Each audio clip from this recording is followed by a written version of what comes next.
Hi students. Today we're going to be reviewing using Desmos graphing calculator in preparation for our quadratic transformation exploration that we're going to be doing. So the first thing you want to do is get to your browser and we're going to put in Desmos graphing calculator, desmos.com. Okay, it's going to bring up this screen here. Um, you have the option to log in. I would like you guys to log in. You don't have to log in to use the graphing calculator, but I'd like you to log in so that we can save our graphs. So go ahead and hit log in with your Google account. Once you're logged in, go ahead and hit open graphing calculator and you'll see the graph and you'll see this bar here.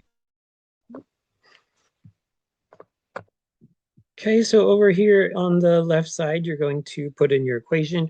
We're looking at the quadratic parent function first. So if you guys remember, that is f of x equals x. And then this is linear right now. We have to add a little square on it to make it a quadratic. So you can do that by hitting the shift key and 6, and it goes up above, and you can put the 2 on it, and then you've got your quadratic.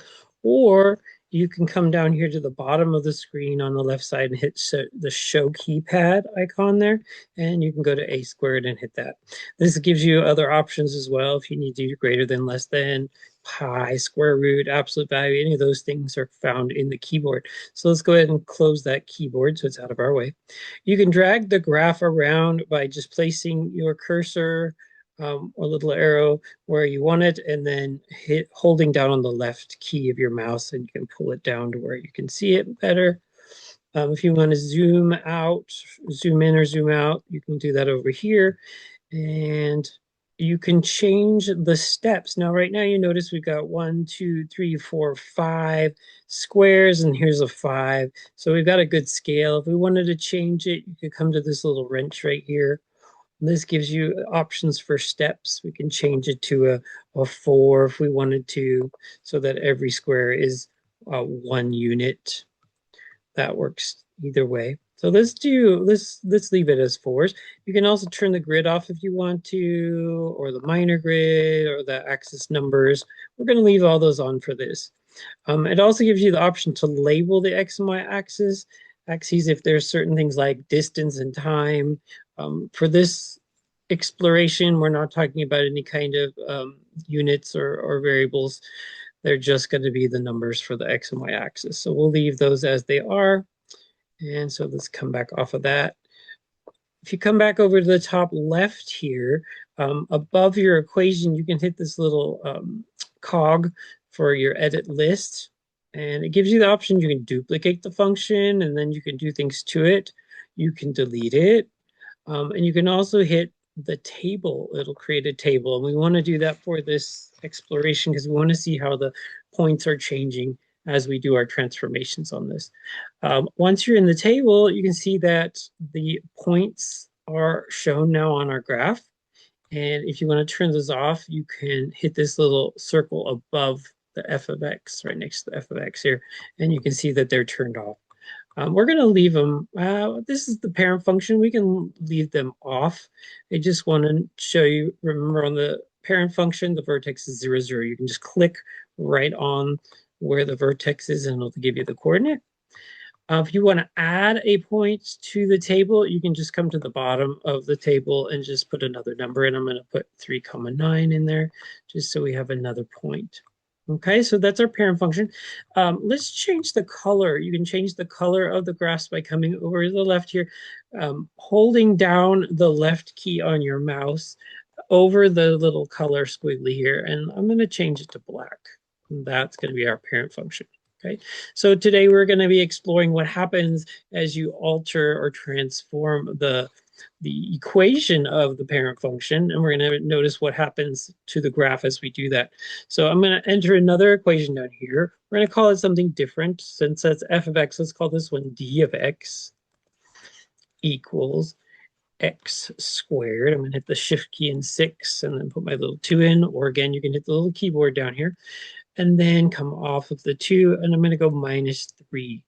Now you notice there's another graph here. It's lower. It's shifted down 3 units on the y-axis, and we can see it's at negative 0, comma negative 3. Um, what you can do is, if you want, you can hide the parent function, and then let's create a table for this new one. So we'll go up to our little cog, create a table, and I want to put another value in at 3. Okay, so then we can see when we move over one, we go up 1, over 2, up 4, over 3, up 9. Or it's like just like our parent function, it's just that the vertex, all the points have shifted down 3 units. If you click on the points, you can get them to show the actual x and y coordinates.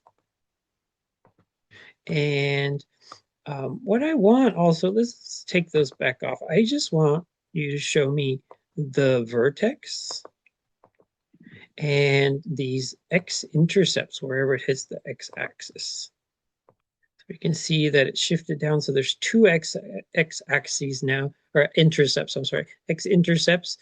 And once you do this, what I want you to do is you're going to show, sorry, I'm going to move it up a little bit. We want this graph for our presentation. So you guys are going to do a little presentation and you're going to describe your observations of what's happening here. So let's turn the parent function back on and we can see that it shifted down. And from the, oh, I got to do this one more time. Every time I do something, those disappear. Now you can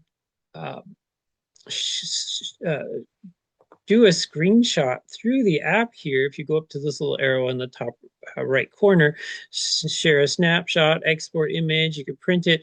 But the thing is, those points go away that you had highlighted when you do that. So we're going to do it a different way. Let's go ahead and bring those points back. So click on that. Oops, it's not quite hitting it. There we go. And the two x-intercepts. And we might as well throw in these points. Yeah, let's just do the ones on the positive x side. Come on, stay. Okay, it doesn't want those points, so we'll just leave it like that. I'm going to go ahead and do a screenshot using the snippet tool. So you hit the window key, the shift key, and the second key all at the same time. And you're going to see it comes up with this snippet. And we're going to make a window of what we want to see. So you can just grab some of your points in there and you got it. So now it's saved. When you go to your presentation app, you can go ahead and just paste it in there, or you can import it. It's in your drive under photos or pictures and in the folder screenshots. So you can just find it there and import it into your thing. Okay, so that's basically what you guys are going to be doing for this. You're going to be pasting those into the presentation app. You're going to be describing your observations, and then you're going to make conjectures about what happens when you change different elements to a quadratic function.